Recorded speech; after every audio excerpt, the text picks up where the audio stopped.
Anatomy means science of body structure and physiology means science of body function.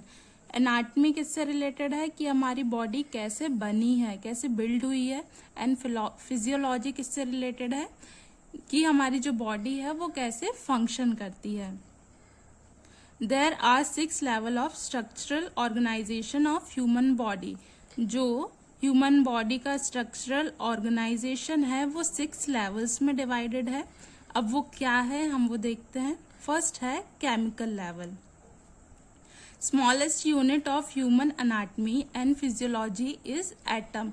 जो human anatomy और physiology का smallest unit है वो क्या है, atom. 26 elements are normally found in human body. Human body में कितने elements present होते हैं, 26 एलिमेंट्स। अमंग दैम उनमें से 4 एलिमेंट्स कौन से, oxygen, carbon, hydrogen and nitrogen.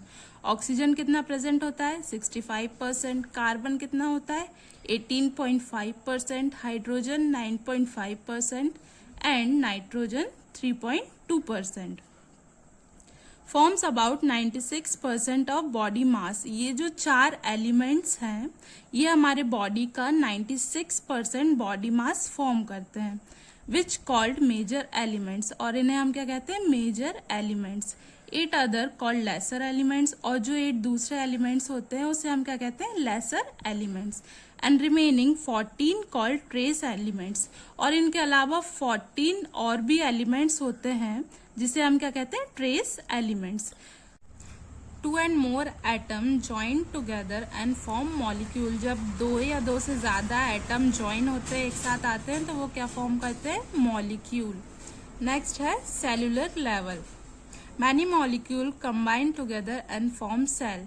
जब बहुत सारे मॉलिक्यूल्स या एक से ज्यादा मॉलिक्यूल एक साथ आते हैं, कंबाइन होते हैं, तो वो क्या फॉर्म करते हैं, cell, which is known as structural and functional unit of an organism like human. और सेल जो है वो क्या होता है, structural and functional unit of an organism. जैसे कि कोई भी ह्यूमन है उसका बेसिक यूनिट ऑफ लाइफ क्या रहेगा, सेल।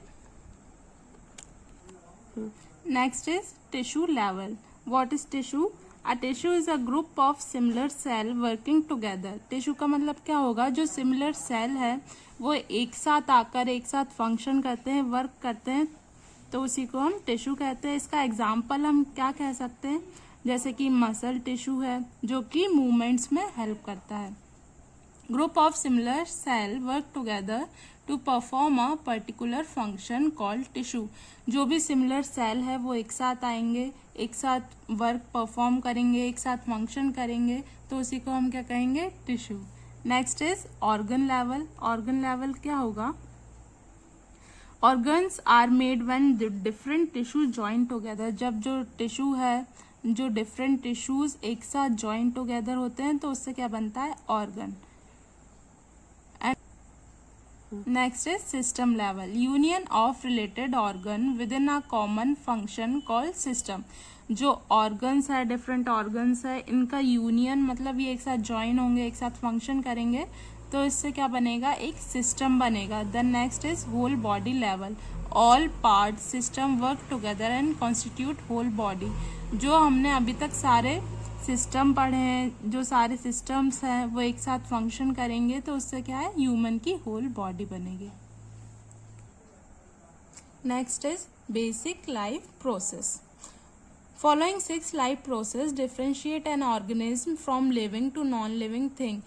ये बेसिक 6 लाइफ प्रोसेस होती है जो कि एक ऑर्गेनिज्म को नॉन लिविंग थिंग से डिफरेंशिएट करती है। वो क्या क्या होता है, first is metabolism, then responsiveness, movements, growth, differentiation and reproduction. पहले हम देखेंगे मेटाबॉलिज्म क्या होता है। मेटाबॉलिज्म का मतलब होता है कि जो हमारी बॉडी में फूड होता है उसे एनर्जी में कन्वर्ट करने की प्रोसेस को ही हम क्या कहते हैं, metabolism. It is the sum of all the chemical process that occur into a body. ये क्या है, एक टाइप की केमिकल प्रोसेस है जो हमारी बॉडी में होती है। इट हैज 2 फेजेस और इसके 2 फेजेस होते हैं। First is catabolism and second is anabolism. Catabolism का मतलब क्या रहेगा, breaking complex molecule into simple.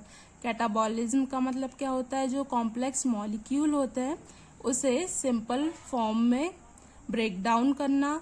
Next is anabolism, इसका मतलब क्या होगा, formation of complex molecule from simple molecule. जो सिंपल मॉलिक्यूल है उससे कॉम्प्लेक्स मॉलिक्यूल का फॉर्मेशन को हम क्या कहते हैं, anabolism. Next is responsiveness, ability to detect change and respond to that change. कोई भी चेंज को डिटेक्ट करने की एबिलिटी होना और जो चेंज है उसके टुवर्ड्स रिस्पॉन्स करना, इसी को हम क्या कहते हैं, responsiveness. As we all know what are movements, growth, differentiation and reproduction. Stopping of any our process result into death. और ये जो 6 हमने लाइफ प्रोसेस पढ़ी है, अगर इसमें से कोई भी एक प्रोसेस रुक जाएगी तो एज अ रिजल्ट क्या होगा, death of cell and tissue. जो सेल और टिश्यू है इन दोनों की डेथ हो जाएगी, which result into death of the body. As a result जो बॉडी है उसकी भी डेथ कॉज हो जाएगी। Next is planes and section. There are 3 types of planes and section. जो प्लेन्स होते हैं हमारी बॉडी के या फिर जो सेक्शन कह सकते हैं वो 3 टाइप्स के होते हैं। First is sagittal plane. इसका मतलब क्या होता है, अ वर्टिकल प्लेन और section that divide the body और an organ into left and right side. जो सैजिटल प्लेन होता है या फिर जो वर्टिकल प्लेन होता है वो हमारी बॉडी को लेफ्ट एंड राइट साइड में डिवाइड करता है, left and right. Then next is frontal और कोरोनल प्लेन। इसमें क्या होगा, अ प्लेन और section that divides the body और एन ऑर्गन इनटू एंटीरियर और posterior part. Anterior means front side, posterior means back side. Body को कैसे divide कर रहा है ये, एंटीरियर साइड में और पोस्टीरियर साइड में। नेक्स्ट इज ट्रांसवर्स प्लेन और क्रॉस सेक्शनल और हॉरिजॉन्टल प्लेन। इसमें क्या होगा, अ प्लेन और section that divide the body और एन ऑर्गन इनटू सुपीरियर और इंफीरियर पोर्शन। मीन्स जो बॉडी है उसे कैसे डिवाइड कर रहा है, ऊपर वाले हिस्से में और नीचे वाले हिस्से में, सुपीरियर एंड इंफीरियर। सुपीरियर मतलब क्या होगा, जो अपर पोर्शन है वो। इंफीरियर मतलब क्या होगा, जो लोअर पोर्शन है वो। Thank you.